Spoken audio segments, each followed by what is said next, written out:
मुंबईच्या नेहरू सेंटर जागतिक प्रदर्शनात परभणी जिल्ह्याच्या ग्रामीण मातीतल्या सुशीलकुमार घुमरे उर्फ काका यांना राजा रवी वर्मा बेस्ट आर्टिस्ट पुरस्कार.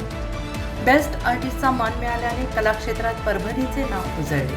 महाराष्ट्र परभणी प्रतिनिधी रमेश मुंडे. कलेच्या साधनेतून सातत्यानं मेहनत करणाऱ्या परभणीच्या ग्रामीण मातीत कसलेल्या कलाकारांना अखेर राष्ट्रीय व्यासपीठावर जागतिक पुरस्काराचा सन्मान मिळाला आहे.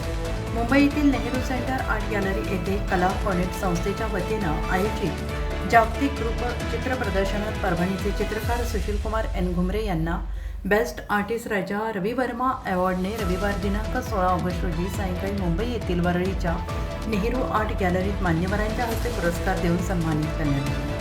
हे प्रदर्शन 11 ते 16 ऑगस्ट 2026 या कालावधीत भरले होते. यात देशविदेशातील 94 कलाकारांनी सहभाग नोंदवला. त्यामधून पुरस्कारासाठी 10 कलाकारांची निवड करण्यात आली.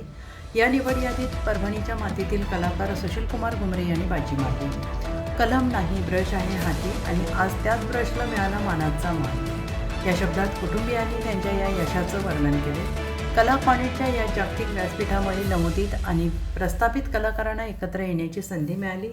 परीक्षकांनी घुमरे यांच्या चित्रांमधील विषयाची खोली, रंगसंगती आणि तंत्रातील प्रगल्भता याचे विशेष कौतुक केले. या सन्मानाबद्दल बोलताना घुमरे यांनी म्हटलंय की तुलिकेतून उतरते जेव्हा स्वप्नांची वारी, कॅनव्हासवर फुलते कलाकाराची कहाणी, मेहनत बोलते तेव्हा सन्मान झुकतो. आज नेहरू सेंटरमध्ये तेच अनुभवायला मिळालं.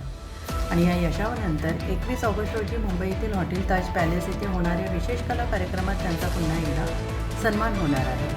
कला कॉनेक्ट आणि प्रदर्शनाच्या संपूर्ण टीमचा आयोजकांनी आभार मानले आहे. या यशामुळे परभणी जिल्ह्याच्या कला क्षेत्राला नवी उभारी मिळालेली आहे. आगामी कलाकारांसाठी हा प्रेरणादायी आदर्श ठरतो आहे.